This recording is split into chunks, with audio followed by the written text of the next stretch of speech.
பல இடங்களிலே உங்களுடைய பெயர் வித்தியாசமாய் உச்சரிக்கப்படலாம். என்னென்னமோ சொல்லி, நான் முன்னாடி என் பேரை சொல்லி பின்னாடி என்னென்னமோ பேசுறாங்க. என் பேர் கெட்டு போய் கிடக்குது. கடன்காரின்ற பேரை வாங்கிட்டேன். எவ்வளவு பேரை வாங்கணுமோ எல்லா பேரையும் வாங்கிட்டேன். ஆனால் ஆண்டவருடைய பிள்ளைகளே, உங்க பேரை நினைச்சு உங்களுக்கே சிலருக்கு வருத்தமா கூட இருக்கலாம்.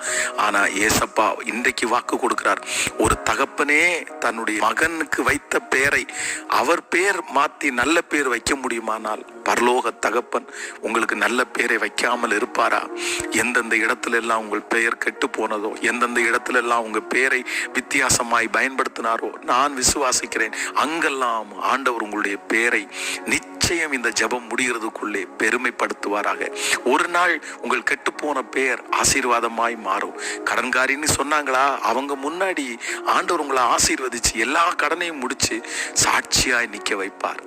ஆமேன். நான் உங்களை ஆசீர்வதி